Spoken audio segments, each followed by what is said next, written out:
Now, in the process, it's time to introduce today's guest of honor, and I would like to welcome today's guest of honor for this session, who warmly accepted our invitation and delivered his presence today.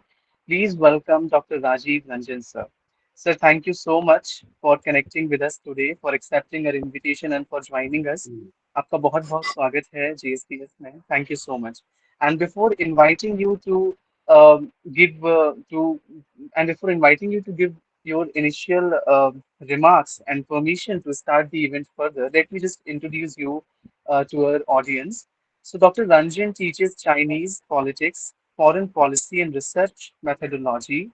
Earlier, he was an associate professor at College of Liberal Arts, Shanghai University, China. He was also a research fellow at the Indian Council of World Affairs Sapru House, which is an institution of national importance at New Delhi.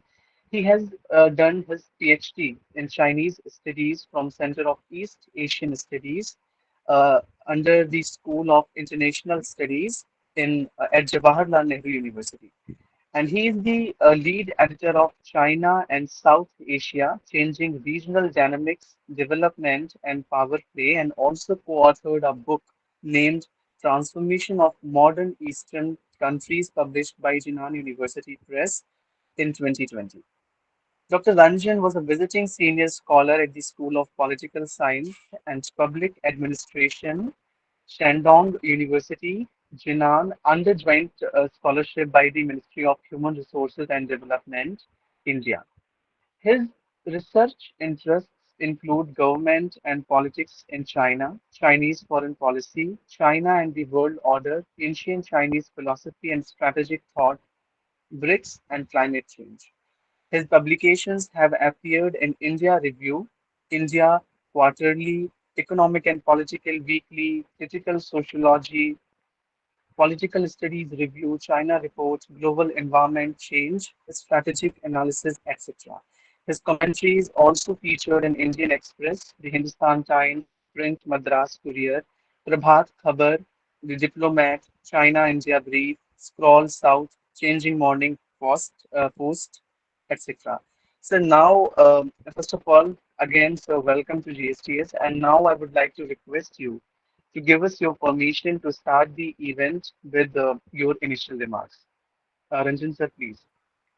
Thank you. Thank you, Shalendra, for a very kind introduction. So let me also take this opportunity to thank and express my gratitude to Principal Sir, Professor Nachiketa Singh, and then IQAC convener Dr. Pramod Kumar Dwivedi Sir, Shyam Lal College evening and staffs, this graduate scholar, talk series convener Dr. D.N. Singh ji, and last but not least, my dear friend at Delhi University now, Professor Manish ji, we have become a very close in just 1.5 years since I have joined Delhi University. For inviting me to this very innovative, and I would say that this is also very engaging platform for graduate scholars. As we have entered, this is the talk that is 183rd in the series, and this itself speaks volumes of the continuity and the success of this talk series.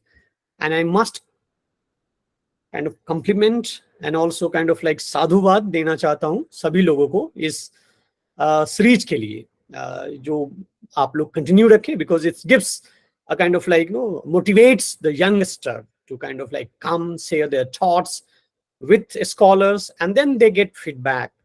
So I'm like really happy to know that Manish ji is doing this great service to our nation and also to our society. Today's topic is particularly significant for our primary education and also the nonihals, the future of our great country, as they will, when they become the kind of adults, they will be the one who will be guiding our foreign policy or the kind of like domestic policies. So this is again a very great platform for them to say their minds. And as we know that India is rising, this food security and quality of education will determine our future as a great power. And to do that, as we know that a great mind reside in a healthy body, and as we say in Sanskrit also, ahara suddhu, sattva suddhu, or yathan tathaman, right? So, and I think I should not speak much on this topic, and I'm like very eager to listen to Hardik, and I'm going to learn more on this topic from Hardik, and then if I have something to say or add, then I will be sharing in the end of this talk. So, Salendraji, let's start the talk. Thank you. Thanks again. Thank you, sir. Thank you so much, and we'll surely invite you for your final remarks on today's topic. And before inviting Hardik, let me also extend a heartfelt thanks to Dr. Nachiketa Singh, sir, who is currently serving as a principal of Shyam Lal College Evening and as a distinguished academician and administrator who has made significant contributions to the field of political science. So, thank you so much, Dr. Nachiketa, sir, for joining us today. And I'm also thankful to other faculty members of Shyam College Evening who has joined us today. Now it's time to invite today's speaker, Mr. Hardik Singh, who is a young activist, also a student at University of Birmingham School, Birmingham at UK. And today he will be speaking on the topic food insecurity, challenges and strategies. So, Mr. Hardik, now the stage is all yours. Go ahead with your talk. Best of luck. Thank you. So first of all, I would like to, extend my thanks to the principal, guest of honor, sir, and also, first of all, Manish, thank you a lot, for considering me and also inviting me to give a talk. It is a true honor to, speak, especially for Shyam Lal College, who have very close connection with, my father recently took retirement from. So since a young age, I've seen and been to Shyam Lal College a lot, and again, it's a true honor. And I would also like to thank Samad Bhaiya and Nishika, and also again my father for helping me with the presentation. It's I really couldn't have done it without them. So a massive thank you to them. And yeah, now I shall begin. So first of all, the topic food poverty. Why have I chosen this specific topic? Now, food poverty is a topic which is quite close to me, in the sense that I've worked with a lot of people and for a lot of people that have, unfortunately gone through or currently going through, food poverty. And so to see the, first-hand effects of it is really humbling. And growing up in India as well, since a young age, you're constantly interacting with, people who are going through such a state and people who are unfortunately suffering through poverty and extreme poverty. And so this is why I've chosen this topic, because I really feel it requires a massive attention, and that it does not have yet, or at least I feel. So what exactly is food poverty? Why, what exactly is it? So oops, excuse me. So, food insecurity, what exactly is it? Now, food insecurity isn't necessarily just, having a really, really kind of having a really, really kind of severe food insecurity, as in you don't have any amount of food, or you're at the risk of almost death. What it is it's on a scale. So as you can see from one of the figures here, there are different levels of food insecurity and their typical behaviors. Now, mild food insecurity refers to, when there are only mild concerns about food. So you may have food, but there's a bit of concern. But whereas if you compare it to the end of the scale, you see severe food insecurity, which means there is insufficient quantity of food, and you're at risk of hunger. So this is the stage where you really experience that physical hunger, and this is the stage where it can have really detrimental effects, and therefore lead to death, unfortunately.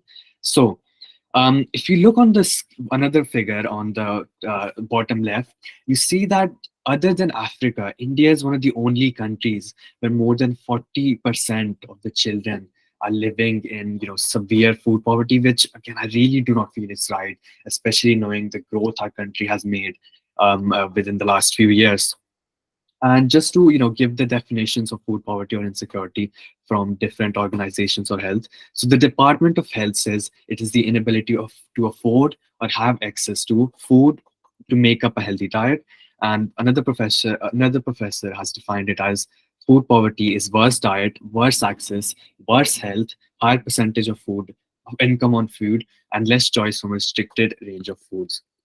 Now, I want everyone to just pay attention to the fact that it says worse, worse diet or worse access in a sense, because food poverty isn't necessarily, or food insecurity, to be honest, isn't necessarily the fact that you don't have food at all. It's the fact that you may have food, but it also needs to be in compliance with nutritional values, or just have the correct amount of carbohydrates, proteins, nutrients, etc. Let's also clear up the difference between food insecurity and food poverty. Although they're very similar concepts, food security is quite broad in the sense that food security is more broader in the sense that it includes both physical and an economic access. So physical in the sense that if a country is landlocked, it may suffer from agriculture, deficiency, etc. And so, but one thing in common is, again, as I mentioned, nutritional. It the nutritional values always needs to be in compliance for in order to not qualify in being in food poverty or having food insecurity.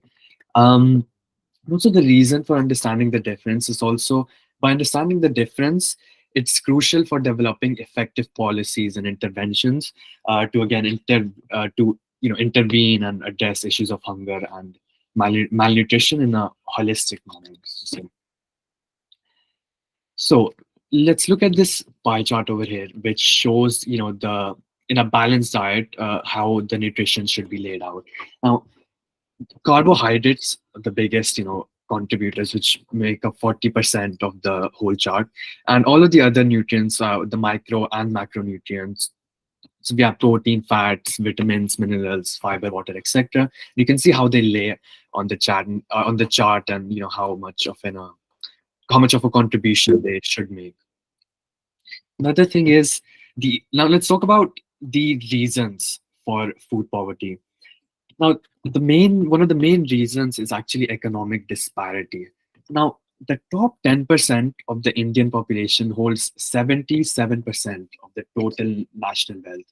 In 2017, a figure showed that 73% of the wealth generated went to the richest 1%, while the other 670 million Indians, who comprise the poorest half of the population, only saw a 1% increase in their wealth.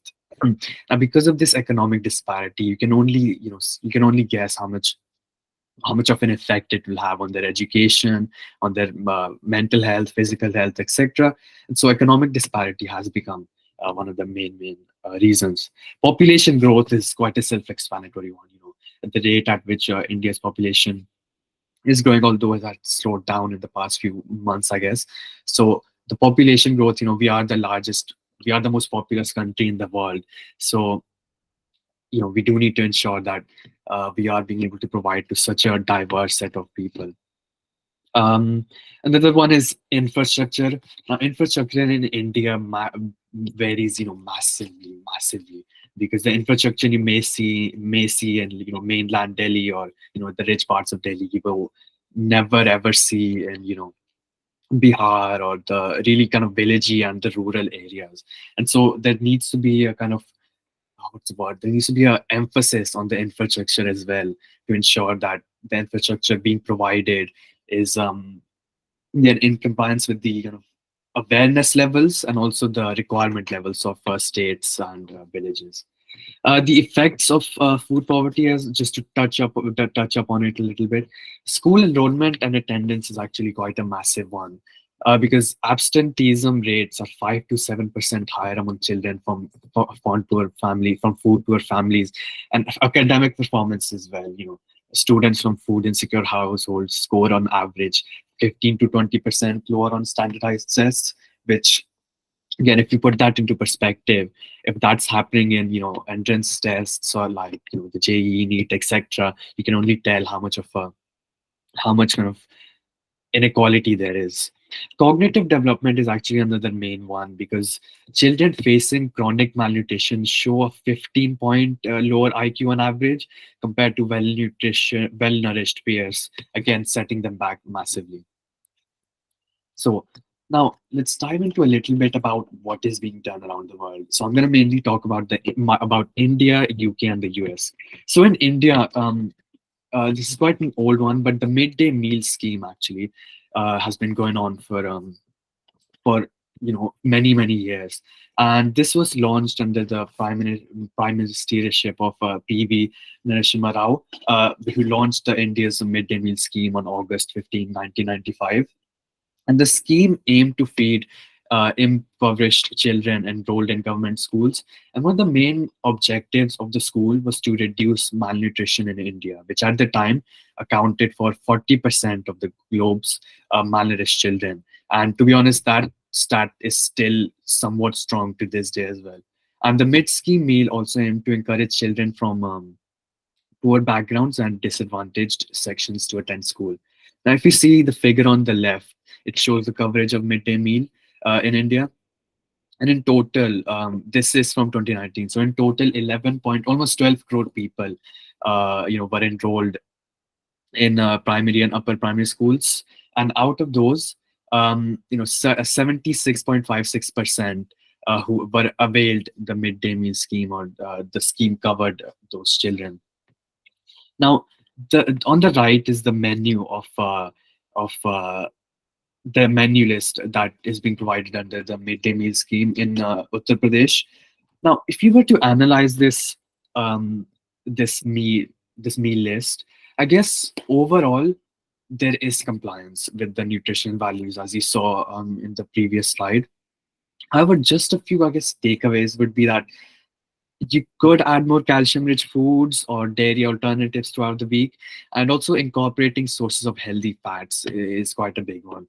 Because if you really look at the menu in detail, you will see that it is lacking in that area. Ensuring adequate protein portions, especially on vegetarian days, is another major one, and also just overall just including a wider variety of colorful vegetable and fruits. But overall, it is quite a strong menu, and 80 to 90% it does comply. If you were to evaluate the scheme in whole, we do we do find some, actually, unfortunately, we do find some mistakes and a lot of, I guess, corruption. So granted that it has done a lot, it has improved attendance, it has empowered communities, etc., even by supporting small scale farmers. So all of that is excellent, but we can't let that those figures take us away from, I guess, almost the reality, which is on the slide, as you can see. So some unintended consequences do happen in Indian communities, and this act, rather than acting a tool of prevailing social inequalities, it starts to act as a tool of reinforcement, which again, not fair at all.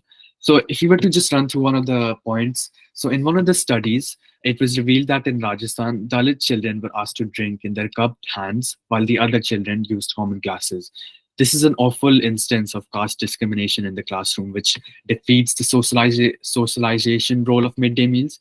On the other hand, studies reveal that children of all social backgrounds seem to be quite happy sitting together and sharing the common food. Parents also believe to welcome the arrangement in most cases. But teachers also confirm that the parents of higher castes rarely objected to their children sharing a meal with children of other castes. So again, this caste discrimination is making its way in a scheme which has no almost zero relation to caste discrimination, and I guess almost, and gender equality you can put in as well. Another one is actually a really major one is Asif Hussain Sohail, who's the president of the Telangana Parents Association for Children's Rights Safety, said that the government is paying them a proper amount, but when they deliver to the students, the quality of the food is deficient. It's a complete failure of the administration. When the government, when the even the government should monitor it, but that rarely happens. When there is a probe, many schools offer bribes and they get away. The witnesses get hostile and they threaten the complaints. complainants. Even the students can't complain about this. Once they complain, they will be removed from the school. Again, really, really unfair. And you can really see how, because of them forging their administration rates, etc., and the bribes, it can really mess up the stats as a whole and give us a really fake viewpoint on the reality of the scheme or how the scheme is doing. And I will talk about this later on, but just keep in your mind that would this happen if there was more of an independent role being played by some independent bodies, etc. Because there are committees that are involved in monitoring the schemes, such as in the central, district, and state and local level. However, once you look at them in detail, you will realize that a lot of them have governmental or political relations, and so this has led to a lot of massive bias. So again, independent committees much needed. Now let's look at the USA. What's being done in the USA around food poverty? So in the USA, it's the one I found is the United States Department of Agriculture, and it is mostly this department which is helping food security or reducing hunger. And it does that in partnership with organizations by providing children and low-income people access to food, healthy diet, etc. And there are many programs that it has, such as the Child and Adult Care Food Program, which provides nutritious meals and snacks to eligible children. Also, the TEFAP, which is another federal program that helps supplements the diets by providing them with nutritional meals, etc. If you were to look at the stats, or the kind of, just to evaluate a little bit, it says USDA food are 100% American grown, and Farmers Market Nutrition Program have supported over 20,000 farmers annually, generating over 20 million in revenue. This is excellent because the way that it's collaborating with the local population, you can really see how it will, not just benefit the country as a whole, but also on a local level, it really helps individuals. Another one is the participation in the National School Lunch Program has reduced food insecurity among children by approximately 3.8%. And children who participate in school breakfast programs have been shown to score 17.5% higher on standardized math tests. And during the COVID-19 pandemic, programs like the P-EVT provided over 50 billion in benefits to more than 35 million children. And even if you distribute that equally among all those children, that money can have that money can, be used to buy a massive foods, and which are very rich in nutritional values. So again, this is really something to take inspiration from, by the fact that it's being able to provide the programs and the funds in such a massive scale, and in such a efficient manner. Because if you look at the distribution of SNAP participants by age, it has catered to almost every single age group, or basically every single age group, 18 to 59 being the largest, adults over 60 as well, children aged 5 to 17. So throughout their growth, every single age group is receiving the care that they need. Let's move on to the UK. Now, in the UK, I found the free school meals bit. Now, the free school meals is in the UK is a government initiative that was launched actually a really while ago. That aims to provide nutritious meals to eligible children. Eligible children being those who are, for example, in care, or whose family have a household income of below a minimum threshold, etc. And this program is designed to again support low-income families and improve children's health and well-being, etc. Now, again, let's just look at some of the stats associated with.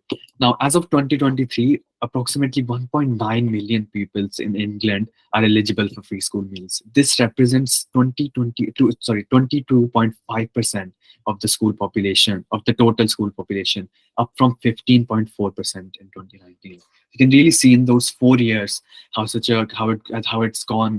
it's increased in such a massive amount. So again, really something to take inspiration from. And again, so if I was to give a really personal example, I have a lot of friends who are under this free school meal scheme, and it's always, now one feedback that I've always received is that sadly sometimes it is their only meal of the day, and they don't really show any complaints or any mishaps that they've associated with the preschool meals. So again, that I found is another advantage of preschool meals. Now research has also shown that schools that offer preschool meals have reported improved behavior, concentration, and attendance among their students. um, Attendance is actually a major one. Same with concentration, because they're not having to constantly worry about, will I be able to feed myself, or will I be able to reach my standard or my expected amount of calories or nutritional values, etc. During the COVID-19 as well, it played a massive role, by it helped mitigate the effects of food insecurity when schools were closed, because it provided meal vouchers, which the children could use twice every single day, to for meals. And research has also shown that children who receive preschool meals are more likely to consume a balanced meal than those who bring a packet lunch from home. This again, attending school for many years here, I have noticed, and I can genuinely confirm this, because the meals that the school provides are the ones that have been confirmed and agreed to by the government and certain stakeholders, etc. And so those meals are very balanced, as in they include 40% carbohydrates, for example, etc. But the meals that children bring from home are not necessarily balanced or not necessarily nutritional. And so it's really, key to focus on this as well, because the fact that they're receiving the equal or even better food, even after being in a I don't want to say lower or a worse, but maybe a worse situation than their peers, and still receiving a really good or high up to standard meal, is a thing to really applaud. So yeah, just now contrasting the three, India, UK, USA. The reason I've chosen three countries around the globe in the what is being done section, is to just show the contradiction, or the differences between each, and how if each of them can take inspiration from the other, we can really create this system which is very equitable, and also very beneficial and efficient, in the manner that it's lacking in corruption, and it's very rich in providing meals and just helping children and reducing the very scary facts we saw earlier. Now, strategies. So we've defined food poverty, we've looked at case studies, etc. But it's time for now strategies. What exactly can we do, or what exactly do I feel needs to happen in in regards to food poverty, to help those suffering from food poverty. Sorry. My main one would be improve our focus on scrutinizing and calling out government action, because my slide is, yes. So and the reason I say this is because all the corruption and all the mishaps I'm about to explain, and the ones I saw earlier, was in some way or another related to government or politics, or an interested or a stakeholder body. And by having an independent body, we can get rid of all the bias. And by getting rid of all the bias, uh, we can only go on to achieve, God knows. So let's look at some of the examples. Now, for the midday meal schemes, students were served with watery yellow rice without any vegetables at a government school in Sitapur, and the rice was dissolved in water, with turmeric. And similarly, another incident showed that a city-based resident filed a complaint to the union government, stating the government schools here serve midday meals by bogus attendance of students, and there's no checking of the attendance of students, etc. And so, it's these type of cases that makes me wonder the fact that, is it midday meal scheme or a midday nutritional meal scheme? Are we just providing meals for the sake of providing meals, or for the sake of getting people into school? Or are we providing meals for the sake of providing children with the correct nutritional amounts, and ensuring that their needs are being met, etc. With the free school meals, actually, there had been some corruption or some mishaps. So the charity Child Poverty Action Group said its analysis suggested up to a further 900,000 children were living in poverty, but ineligible for FSM because of the government's restrictions. Again, I really don't think that there should be such restrictions and policies that restrict children from eating, because you know a right to eat, are we really kind of putting a restriction on that? Another one was, someone said it is estimated there are actually two young carers in class. This shows whoever forms the next government needs to urgently prioritize improving young carer identification and support. With persistent absence rates for young carers nearly twice as high as their peers, this is a group of pupils who can't be ignored, because if they are being absent from school so much, that also suggests they're being absent from meals on a massive scale as well, and hence there needs to be some improvements made um, to ensure that this all these schemes around the globe are being analyzed, are being scrutinized, and are being carefully researched and looked at by an independent body.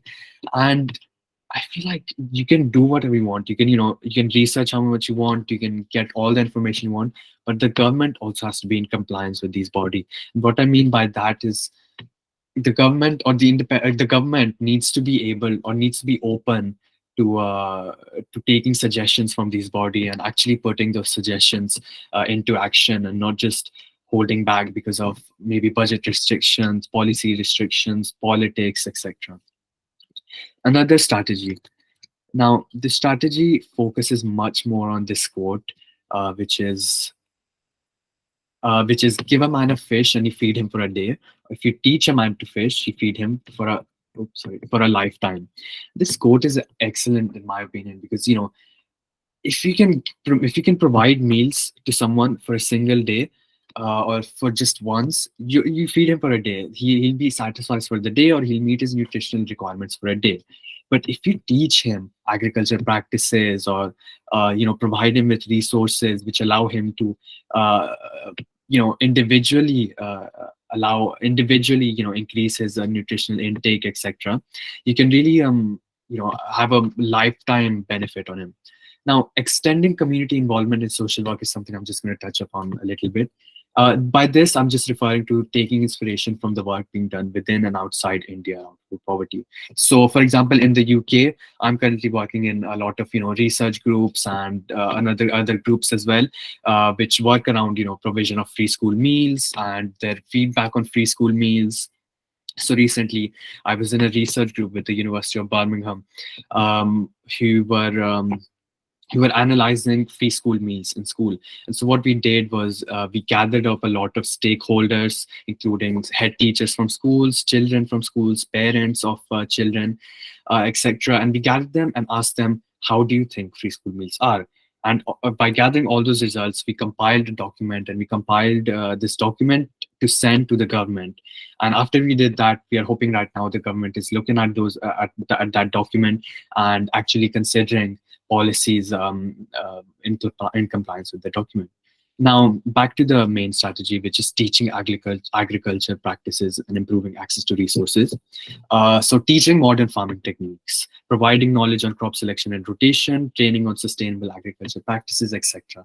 I say this is because education is really necessary, and by providing that education, it really sticks with them through their whole life, and they can really pass on that education with other people as well, because it can be the case as well that a lot of them already have such practices or such schemes available, but because of the lack of awareness, because of the lack of education that they're facing, they may just not simply know about any of these practices or schemes available to them. Providing access to quality seeds and fertilizers, facilitating microloans for small scale farmers, and ensuring access to land and water rights are major ones as well. As loans can really help people just start them up and really just give the push they need to start their business or start just providing for the family, etc.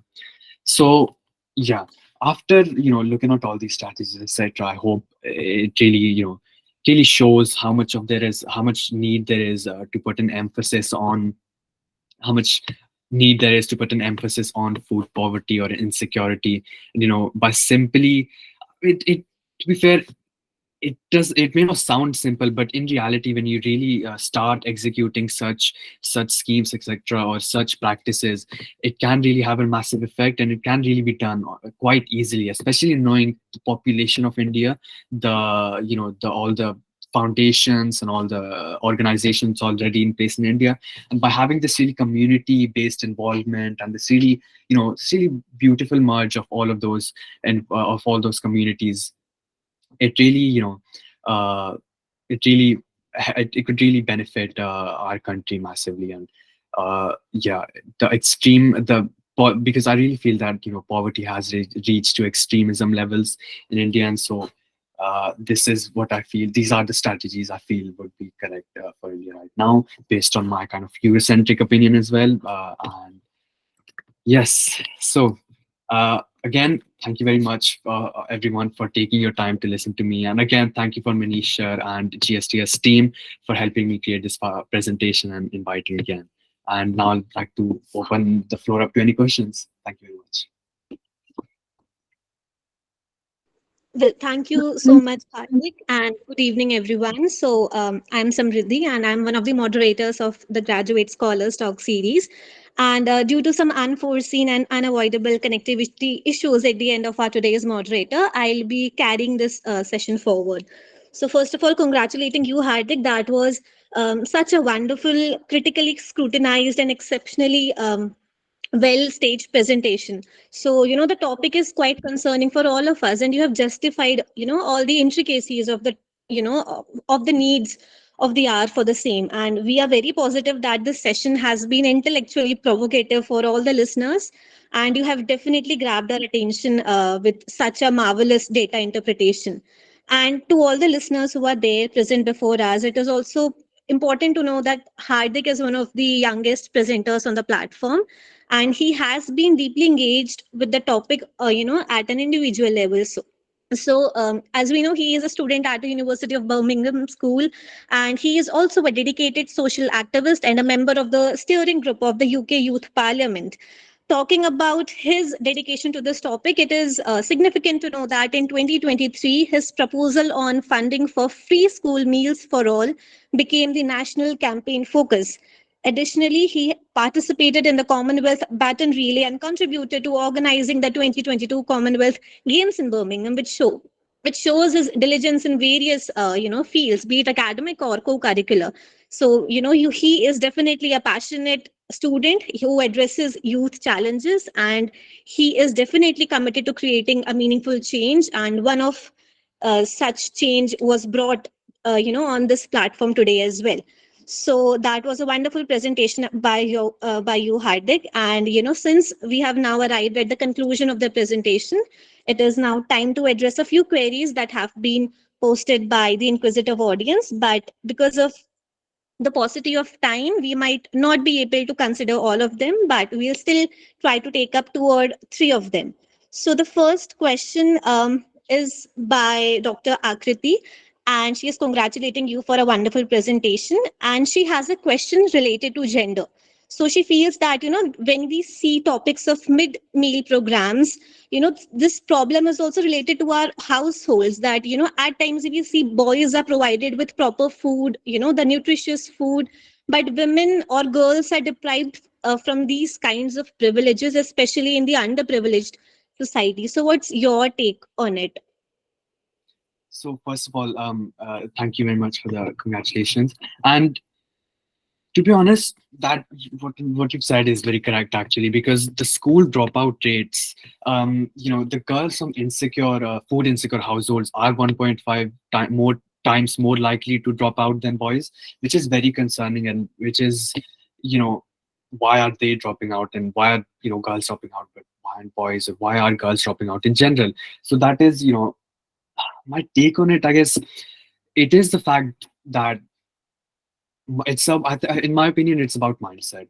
It's about the fact that there is a lot of the mindset is quite retro. In a lot of places it's quite not places, but as in states. So again, Bihar. Now, I'm not to educate on other states, etc. Bihar is the only one I know. So if you look at Bihar, a lot of villages and etc. in Bihar, they have a very retro mindset. They have a very kind of, 1900s, 1800s, etc. mindset. So they'll always end up prioritizing boys, or they're still under the, a mindset that women are made for this, this, and this. They're not made for, studying, education, etc. And this is why you see, women not really achieving, going past the 9th standard, 10th standard, 6th standard, etc. So yeah, I guess that is one of the things that we really should focus on. And what I would suggest is that organizations specifically for made for women play a massive role in this, because they are the ones that are doing the massive research, and they're the ones that are doing the mainstream work around women and gender inequality. And to see them collaborating with food inequality schemes and food inequality organizations would, I feel, play out as a very, very nice as a nice contributive environment. So yeah, thank you.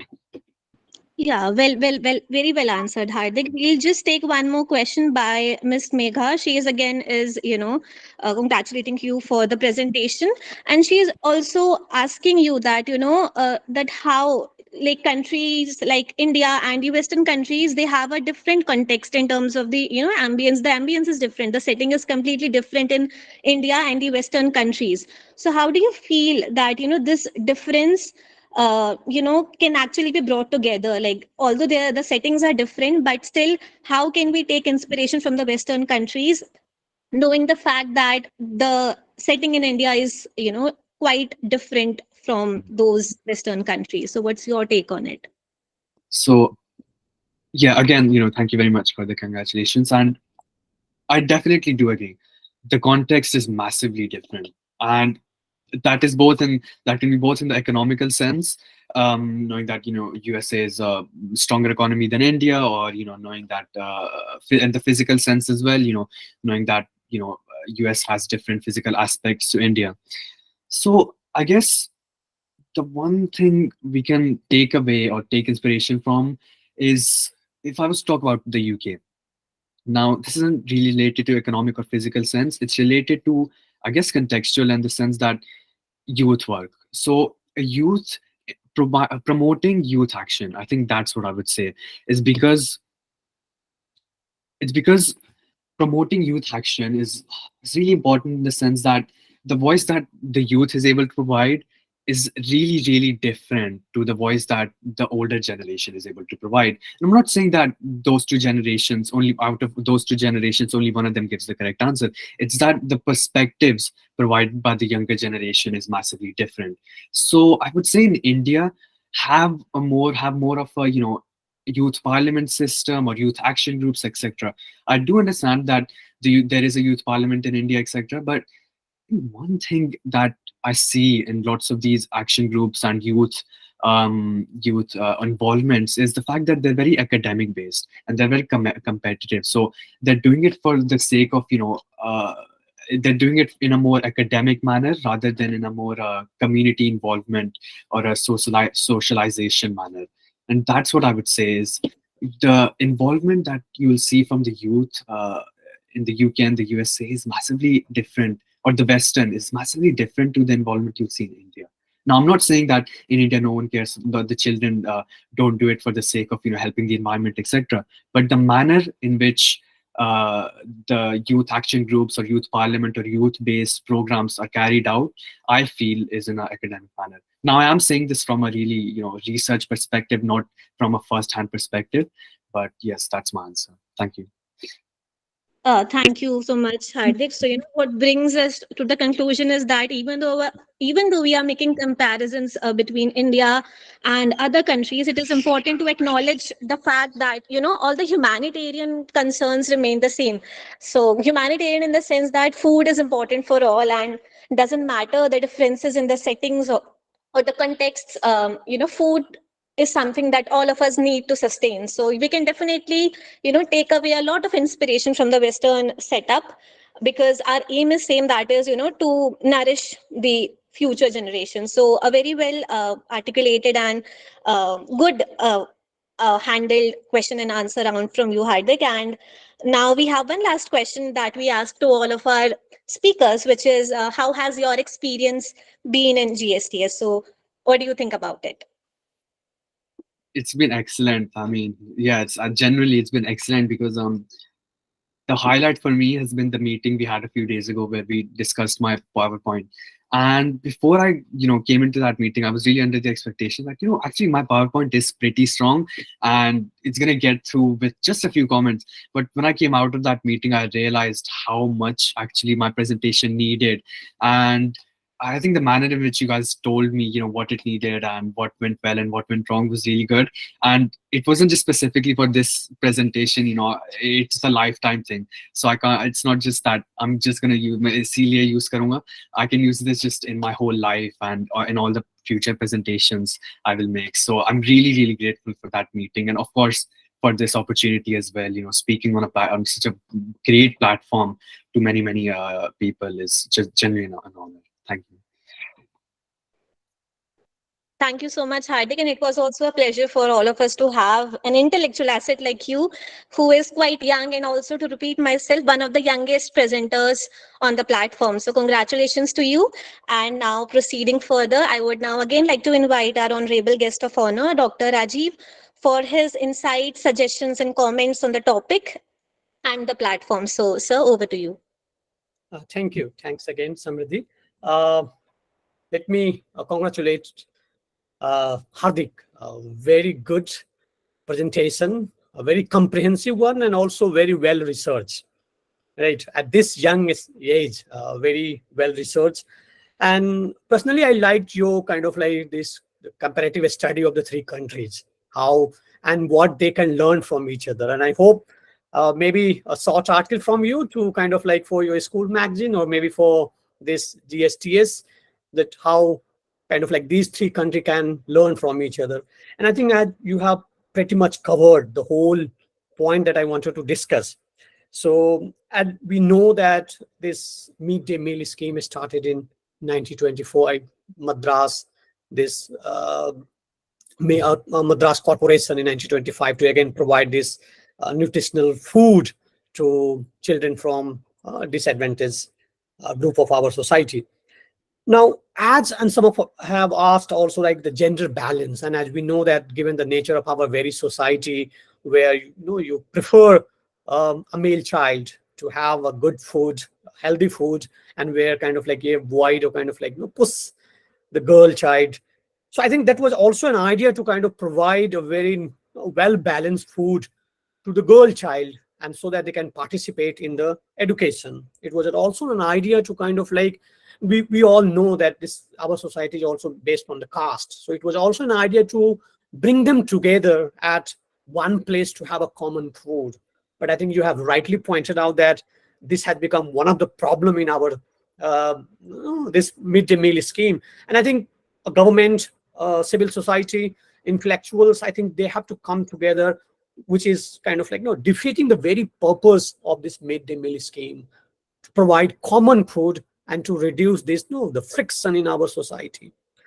I think you have also pointed out one of the very kind of like main criticism of this midday meal is the corruption, right? Which is kind of like, and this also shows that as a individual or as a society, we are not owning something, because once you own something, then you think something of your own. But what happens is everyone is interested in they in their own cut, right? Everyone is interested in their own cut.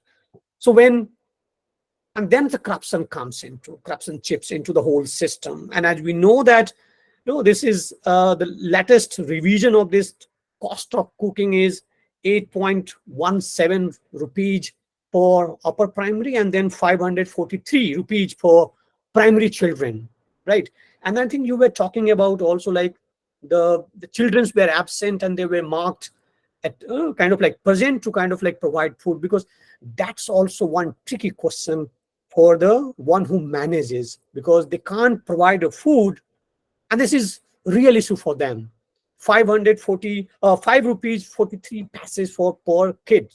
to provide the nutritional food that you have also already kind of like given them a kind of chart, right? Another problem in this, not problem, I think we can move kind of like improvise. One is the teachers are involved in this midday meal, and that keeps them from the teaching work, right? That is the one of the, and then you have also kind of like from the UK experience, you talked about community involvement. And I think in India we do have a kind of like, if you are in a nagar palika setting, or nagar nigam setting, then you have a stop where they prepare the food and then they distribute in the kind of like in the neighborhood. That is public private partnership. Then again problem comes that these are kind of like is public private partnership but the profit seeking. So what they do is like, again, they kind of like, influence the teacher to kind of like raise the attendance. So I think this is, we have to look for, we have to kind of like go into details. And I think you have already pointed out the food voucher, right? I don't know if we can introduce food voucher where they can compete with the food stalls, right? And the children's who can kind of like buy. Another point that I would like to highlight here, the localization, right? What happens is this menu, except a little kind of like uh, changes, is similar across India, right? Rice and dal, right? And this also, like, we need to kind of like localize the food items. For example, like if you are from Punjab, if you are from Kerala, and then another point that I would like to highlight is locally acquired food materials, rather than kind of like depending on the centrally owned, right, who hire like kind of like acquire food materials from a very different part of the world. This will also give a kind of like incentivize a kind of like local people to work and to provide these food materials to the anyone who is responsible for uh, this uh, midday meal.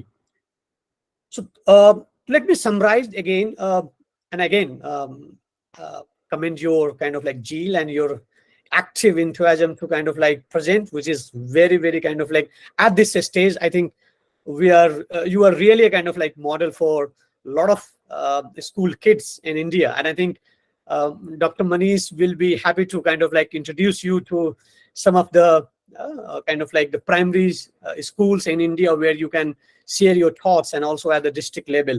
That will help because this is a learning process, right?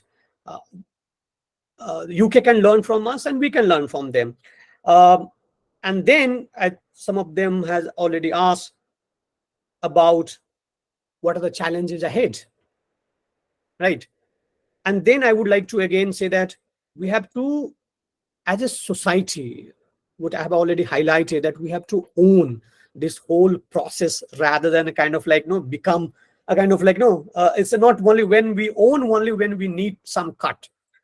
So if in like in this panchayat system, we have this community involvement in where like the members of the committee are like always interested in getting their cuts because they are not owning, their children are not there. So I think we need to own the thing so that we can be ensuring that this system, which is given by the government for betterment of our kids, can works for and efficiently, right, to provide a nutritional food, which and then the serves all the objectives of midday meal scheme, which is now the PM Posan. And that will be a kind of like real victory for our government, our society, and as an individual. Thank you. And once again, congratulations. Thank you, sir. Thank you so much, sir, for your diligent remarks. And we are extremely positive that your insights have definitely motivated Hardik and provided more nuanced, domains to work on the same topic. And thank you so much again, sir, for your esteemed presence in today's session. And we are extremely grateful to you for sharing a Sunday evening with all of us.